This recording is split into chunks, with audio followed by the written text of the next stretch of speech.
Thank you, guys. I figured this would make me a little uncomfortable because I didn't prepare for this. I didn't dress for this.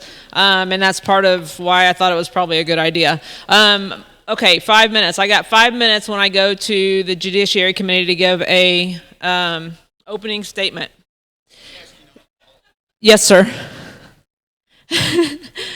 I'm expecting them to introduce me. Dianna Muller is a 22-year retired police officer from Tulsa, Oklahoma, with assignments including patrol, street crimes, gangs, and narcotics.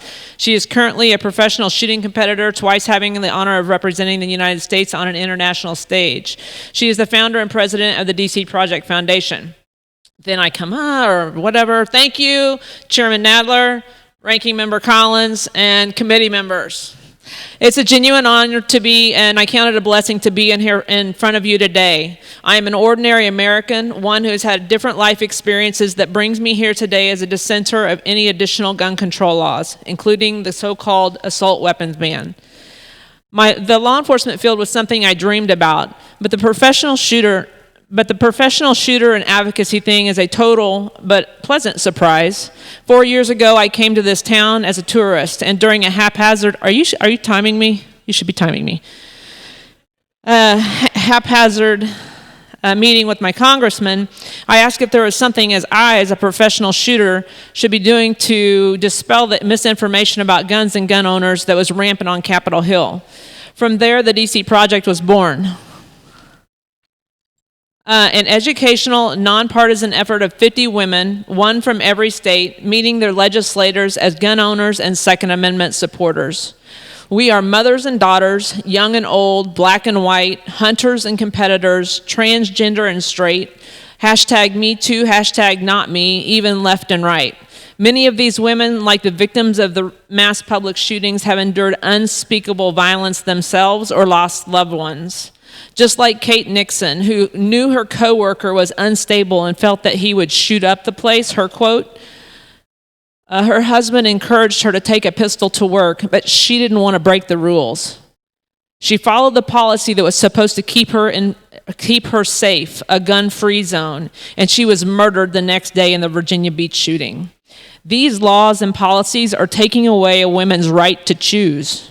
Gun rights are women's rights. That's why I'm honored to be here today, to be a voice for the millions of women who share my ideologies, my beliefs, but are not represented in mainstream media and are squelched on social media. So why does anybody need an AR-15? Let me explain it in shoes. I wouldn't run a marathon in 3-inch heels, and I wouldn't go to a ball in sneakers. So the AR-15 is more along the lines of a really flat, comfortable shoe that gets called on for many occasions. I, as a competitor, it's my go-to for home defense and vehicle gun. As a competitor, I've turned a hobby into a living. My husband hunts with his AR-15, a healthier, green way of providing for our family. And I may not need the heels. I don't want that part. The AR-15 platform is the most popular general-purpose rifle because it's the most versatile and customizable. And freedom doesn't ask why the need. To quote William Pitt the Younger, necessity is the plea of every infringement on human freedom. It is the argument of tyrants and the creed of slaves. You think they'll clap? I don't think they're going to clap. For 22 years as a police officer, I enforced the laws that you created and had a front row seat to the justice system. It's frustrating to see the revolving door where prosecutors reduce or drop charges, judges give minimal sentencing. I find it ironic in today's effort of criminal justice reform that you are taking steps to be lenient on the people who have actually committed crimes against laws you created, while at the same time you're proposing more laws that turn law-abiding, ordinary citizens into criminals.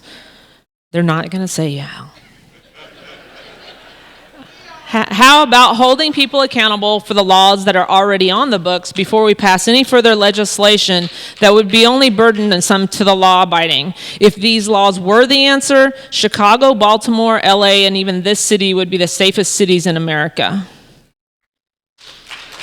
I'll breathe while you guys clap.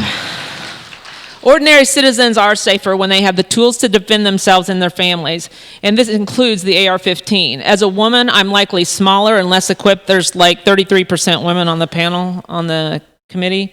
I am likely smaller and less equipped for violence than an attacker, and if I'm outnumbered by people who want to do me harm, my firearm is the great equalizer and levels the playing field. I married late in life, and for most of my adult life, I lived on my own. There are so many times I heard a bump in the night, but I had peace about having an AR-15 by my side. I own and carry firearms not to take a life, but to protect a life. I am worth protecting. My family is worth protecting. You are worth protecting. The firearms community is the firearms community is leading the way in meaningful safety measures. We too want to address the violence. We are the most safety conscious group. There isn't a gun photo or video on social media that doesn't get hounded if it's remotely unsafe. I implore you, work with us instead of demonizing us. Instead of calling me a domestic terrorist for being an NRA member, look at me as an expert in my field. I am not the enemy. Law-abiding gun owners are not the enemy. Help our community promote Project Child Safe, Eddie Eagle, Kids Safe Foundation to teach kids about firearms safety. Faster Saves Lives, a school security program. And Walk the Talk America, a suicide prevention program.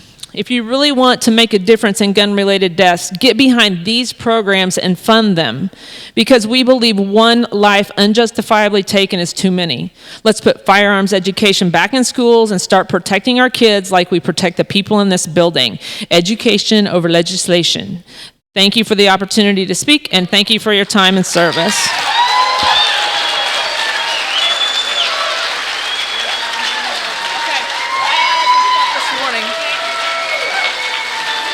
Thank you.